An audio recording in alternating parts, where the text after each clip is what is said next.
നമസ്കാരം, നീലൂർ മീഡിയ ന്യൂസിലേക്ക് സ്വാഗതം. മാർക്കറ്റിംഗ് സാധ്യത നോക്കി എഴുതുന്നവരായി മാറിയിരിക്കുന്നു ഇന്നത്തെ നമ്മുടെ എഴുത്തുകാർ എന്ന് പ്രമുഖ ഉത്തരാധുനിക കവി പി രാമൻ അഭിപ്രായപ്പെട്ടു. സാധാരണ മനുഷ്യന്റെ ചെറിയ ഭാഷ കൊണ്ട് കവിത എഴുതാം എന്ന് എൻ്റെ തലമുറയ്ക്ക് മാതൃക കാണിച്ച് മുന്നേ നടന്ന കവിയാണ് ജോണി ജെ പ്ലാത്തോട്ടം. അതാണ് ജോണിയുടെ ഞാനിപ്പോൾ കാണിച്ച ചെറിയ പുസ്തകമാണത്. ക്രൈം കവിത എന്നുള്ള പുസ്തകത്തിൻ്റെ പ്രത്യേകത. ഈ പുസ്തകം ഒറ്റയ്ക്കല്ല കേട്ടോ, ഒരൊറ്റപ്പെട്ട പുസ്തകമല്ല. ഒരു 3-4 കവിതാ പുസ്തകങ്ങൾ നന്ദിപൂർവം എന്നെ പോലെ, ഞാനൊക്കെ പറയുന്നത് 90കളുടെ കവി എന്നാണ് പറയുന്നത്. 90കളുടെ കവികൾ നന്ദിപൂർവം ഓർക്കുന്ന ഒരു 4-5 പുസ്തകങ്ങളുണ്ട്.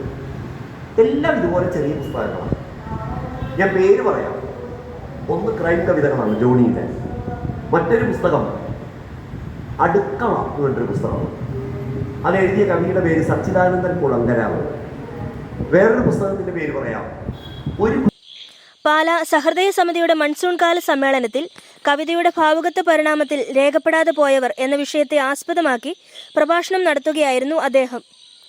അടയാളപ്പെട്ട കവികളും അടയാളപ്പെടാത്ത കവികളും കൂടി ചേർന്ന് നിർമ്മിച്ചതാണ് നമ്മുടെ കാവ്യഭാഷ എന്നും അദ്ദേഹം കൂട്ടിച്ചേർത്തു. സമിതി അധ്യക്ഷൻ രവി പുലിയന്നൂരിന്റെ അധ്യക്ഷതയിൽ Johny J Plathottam, Radhakrishna Kurup, D Sreedevi, Jijo Thachan, Raju Areekkara, Baburaj, P Madhusoodanan, Venu Kezhuvakulam തുടങ്ങിയവർ പ്രസംഗിച്ചു.